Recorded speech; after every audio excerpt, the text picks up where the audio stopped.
Assalamualaikum warahmatullahi wabarakatuh. Perkenalkan, kami dari kelompok 4 akan mempresentasikan hasil diskusi kami, yaitu penggunaan magnet dalam pengisian daya nirkabel, yaitu wireless charging, untuk pemenuhan tugas kuliah teknologi bahan. Sebelum itu, izinkan kami untuk memperkenalkan diri terlebih dahulu. Yang pertama, ada Muhammad Rizky dengan NIM akhir 15, lalu ada Rido Suryawaskito dengan NIM akhir 27, lalu selanjutnya ada Muhammad Naufal dengan NIM akhir 7, lalu ada Matthew Saverius Salomo dengan NIM akhir 44, lalu selanjutnya ada Ajeng Skarayu Kedaton dengan NIM akhir 32, dan yang terakhir ada Christian Gigi Prakoso dengan NIM akhir 21.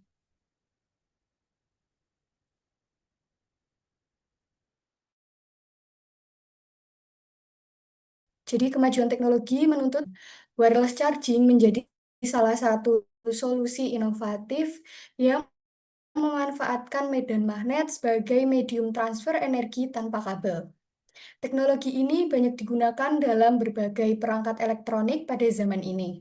Tujuan dari pembahasan presentasi ini ialah yang pertama, memahami prinsip kerja magnet dalam sistem wireless charging, lalu menjelaskan keterkaitan perilaku atomik dalam material magnetik, dan yang terakhir untuk menganalisis pemilihan bahan magnetik berdasarkan sifat fisik dan anatomik.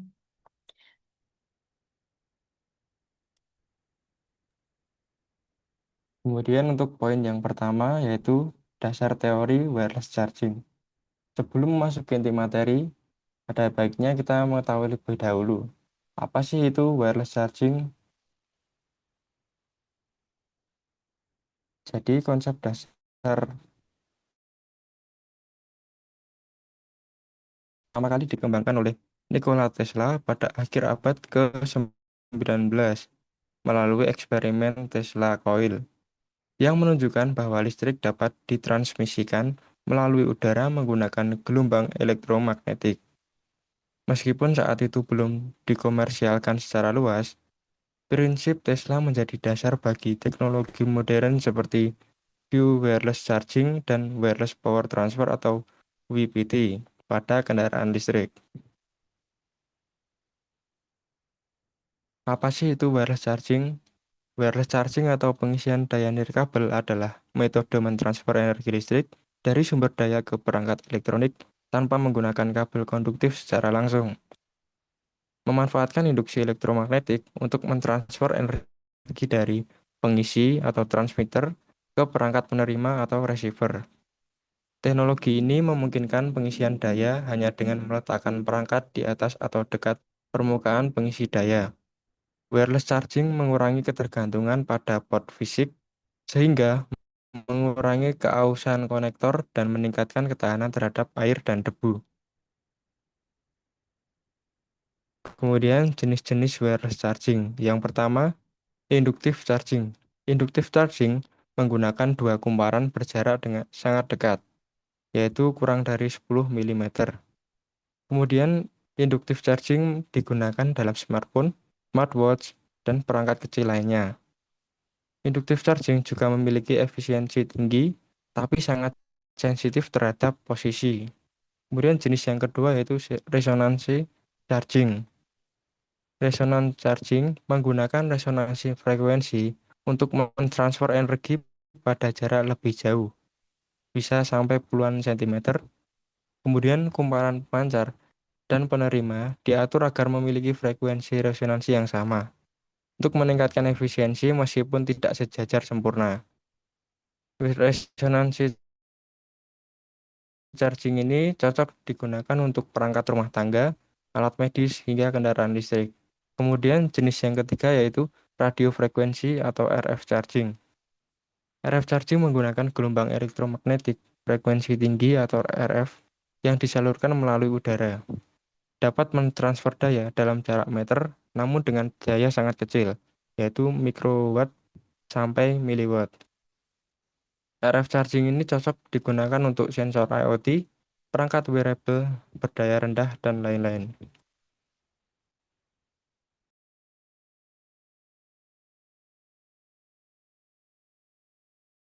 Baiklah, lalu yang kedua ada komponen utama wireless charging. Di sini kita akan mempelajari material apa saja yang wajib ada agar wireless charging bisa bekerja.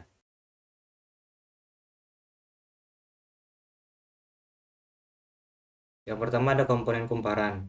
Dalam wireless charging, komponen kumparan dibagi menjadi dua, yaitu kumparan pengirim atau TX coil, yaitu material yang digunakan ialah tembaga, berfungsi mengubah arus listrik AC menjadi medan magnet bolak-balik, dan diperkuat oleh material inti untuk memfokuskan flux. Lalu ada kumparan penerima atau RX coil, materialnya juga tembaga, menerima flux magnetik dari TX coil, lalu mengubahnya menjadi arus listrik menggunakan prinsip induksi. Biasanya dilengkapi dengan penyarah dan pengatur tegangan.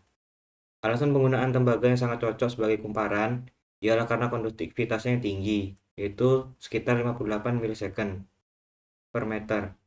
Lalu, struktur atom logam dengan elektron valensi bebas dan tahan oksidasi ringan dan mudah dibentuk.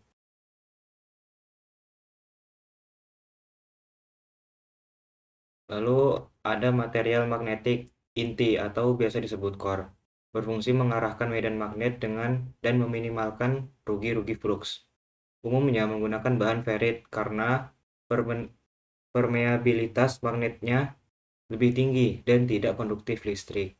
Ferrit ialah keramik magnetik yang terdiri dari senyawa besi dan logam lain.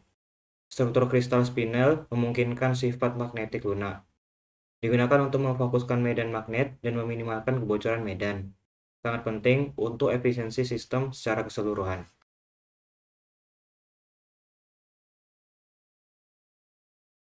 Selanjutnya ada struktur kumparan dasar. Setelah semua material tadi dijadikan satu, maka jadilah seperti gambar di samping. Seperti yang bisa kita lihat, gambar di samping menunjukkan struktur dasar kumparan pada sistem wireless charging. Terdiri dari wire tray, coil, magnetic core, dan shield. Masing-masing komponen memiliki peran penting dalam mentransfer data secara efisien melalui induksi elektromagnetik.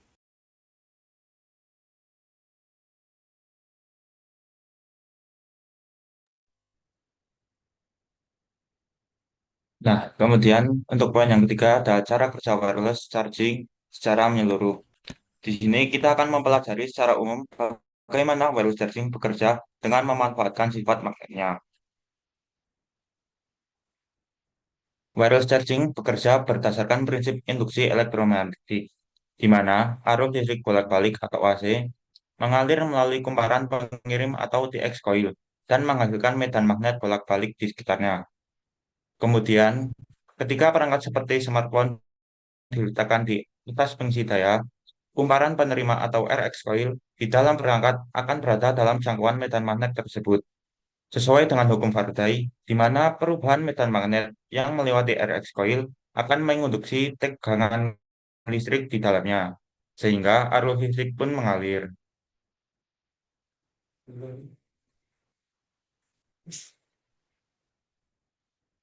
Nah, kemudian arus listrik yang dihasilkan pada RX coil masih berupa arus bolak-balik atau AC, sehingga harus diubah menjadi arus searah atau DC, menggunakan penyarah sebelum masuk ke baterai. Efektivitas proses ini dipengaruhi oleh jarak antar kumparan, sejajarnya posisi kumparan, dan jenis bahan magnetik yang digunakan. Bahan seperti ferrit digunakan sebagai inti magnet karena memiliki permeabilitas magnetik tinggi dan resistansi listrik yang besar, sehingga mampu mengarahkan medan magnet dengan efisien tanpa menghasilkan panas berlebih. Pada tingkat atom, bahan ini memiliki struktur domain magnetik yang mendukung pembentukan dan penghantaran medan magnet secara optimal. Oke, kita lanjut ke peran induksi elektromagnetik dan susunan atomik.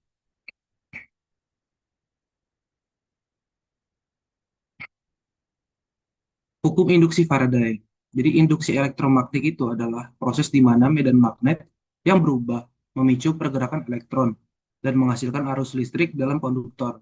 Hal ini dijelaskan oleh hukum Faraday yang menyatakan bahwa perubahan medan magnet di dalam suatu loop kawat akan menginduksi gaya gerak listrik dan mendorong elektron untuk bergerak. Dalam bahan seperti tembaga, atom-atomnya memiliki elektron valensi bebas. Saat medan magnet berubah di sekitar kawat tembaga, elektron bebas terdorong dan mengalir membentuk arus. Jadi struktur atom bahan sangat mengaruhi efektivitas transfer energi. Semakin banyak elektron bebas, semakin besar kemampuan bahan dalam menghantarkan arus induksi. Inilah mengapa tembaga sangat ideal digunakan dalam wireless charging. Nah, apa sih keunggulannya?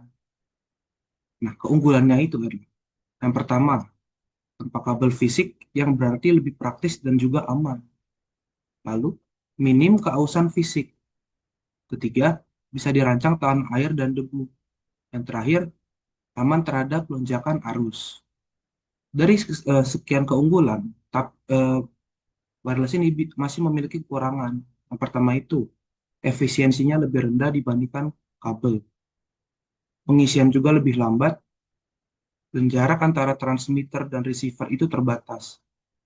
Yang terakhir, panas dapat berlebih jika material tidak tepat.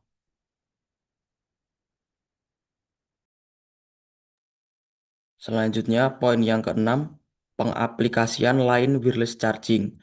Yang pertama, alat medis implan. Pacemaker dan alat bantu dengar dapat diisi tanpa operasi, lebih aman dari risiko infeksi. Yang kedua, kendaraan listrik. Mobil listrik dapat diisi otomatis di atas patnir kabel tanpa perlu colokan. Yang ketiga, perangkat IoT dan smart home. Sensor rumah dan perangkat kecil tetap aktif tanpa perlu sering ganti baterai. Yang keempat, transportasi umum dan jalan pintar. Bus listrik dan taksi bisa mengisi daya di halte atau saat berjalan, atau dynamic charging. Untuk kesimpulannya, wireless charging merupakan penerapan cerdas dari hukum induksi elektromagnetik. Teknologi ini bergantung pada struktur atomik bahan magnetik, interaksi elektron, dan desain kumparan yang presisi. Dengan memahami bagaimana magnet bekerja dari tingkat atom hingga sistem makro, kita bisa mengembangkan sistem pengisian daya yang lebih efisien, aman, dan adaptif untuk masa depan.